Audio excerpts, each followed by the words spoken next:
السلام علیکم، fair and square once again.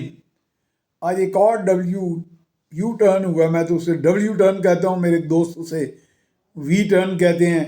وہ اسد عمر نے جو ہے معافی مانگ لی جا کے الیکشن کمیشن سے، وہی الیکشن کمیشن جس کو کوئی جناتی شیطانی آلہ کہا جاتا تھا یا شیطانی قوت کہا جا رہا تھا، جس کو منشی کہا جا رہا تھا الیکشن کمشنر کو۔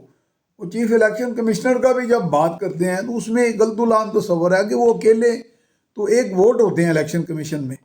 وہ اگر بقول پی ٹی آئی والوں کے اگر نواز شریف کے کوئی منشی رہے ہیں تو یہ بات بھی خیر غلط ہے، منشی تو نہیں ہے، وہ ایک اچھے خاصے ایک سی ایس ایس آفیسر تھے، بڑے سینئر پرنسپل سیکرٹری سعید مہدی کے داماد ہیں، تو منشی تو نہیں کہا جا سکتا انہیں۔ الائنمنٹس ہوتی ہیں لوگوں کی، لیکن بیوروکریٹ الائنمنٹ بدل بھی جاتے ہیں، ایسی بھی کوئی بات نہیں ہے۔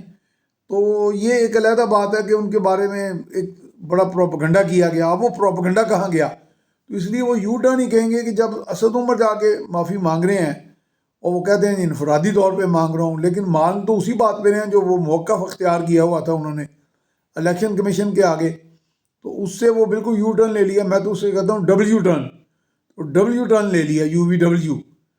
تو ڈبلیو ٹرن کے وہ ماشاءاللہ، لیکن ان کو فرق ہی نہیں پڑ رہا، ان کے جو عزیز و قارب ہیں یا ان کے جو لورز ہیں پی ٹی آئی کے، وہ تو سمجھتے ہیں کہ جناب کوئی بات ہی نہیں ہے، جتنے مرضی ڈبلیو ٹرن لیں۔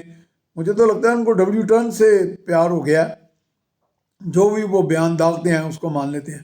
ایک بات میں ذرا واضح کرنا چاہتا ہوں کہ میری بڑی کوشش تھی کہ ہم یہ Imran Khan P T I یہ ٹاپک سے نکل آئیں، ملک کو معاشی مسائل درپیش ہیں، آئی ایم ایف کا شکنجہ جو ہے وہ کستا جا رہا ہے، لوگوں کو جاب لیسنس ہے، بہت سارے مسائل ہیں، اس پہ بات کریں۔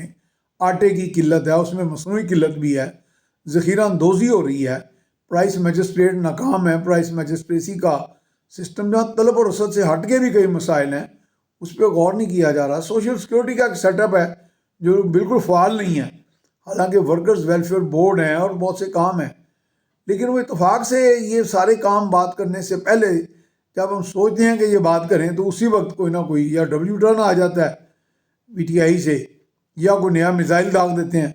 اب ایک ڈبلیو ٹرن تو آپ نے پہلے بھی سن لیا، پہلے امریکہ رجیم چینج میں شامل تھا، اب جنرل باجوہ ہیں۔ اس میں بھی ایک بات بڑی قابل غور ہے کہ اس وقت جنرل باجوہ کو ایک سابق آرمی چیف کی حیثیت سے ببانگ دہل بہادری کے ساتھ بڑی جرأت کا مظاہرہ کرتے ہوئے عمران خان کرٹیسائز کرتے ہیں، برا بھلا کہتے ہیں، اور پہلے امریکہ کو بھی کہتے رہے۔ تو بات یہ ہے کہ یہ جرأت کا تو پتہ تب چلتا کہ جب وہ اقتدار اور طاقت میں تھے جنرل باجوہ، تو پھر ان کے ساتھ اختلاف کیا جاتا اور کہتا کہ جی آپ غلط ہیں۔ اس وقت تو جب آپ کہتے ہیں کہ میں بے اختیار تھا، تو بے اختیار سے کیا مراد ہے کہ آپ ان کے بالکل نیچے لگے ہوئے تھے؟ تو اگر بالکل نیچے لگے ہوئے تھے تو پھر آپ نے وزیر اعظم بننے کی یہ جتن کیوں کیے؟ اور اگر اب وزیر اعظم بنیں گے 2/3 سے بھی اگر ہو جائیں گے تو پھر بھی آپ نیچے لگے رہیں گے، کیونکہ جب آپ تسلیم کر رہے ہیں کہ وہ اتنے طاقتور ہیں تو طاقت کا یہ سرچشمہ تو ہے ہی خواص۔ تو آپ نے تو خود ہائیبرڈ نظام جو ہے متعارف کرایا تھا، اب جا کے آپ چیلنج کر رہے ہیں کہ جی وہ بڑے طاقتور تھے اور میں بڑا بے اختیار تھا۔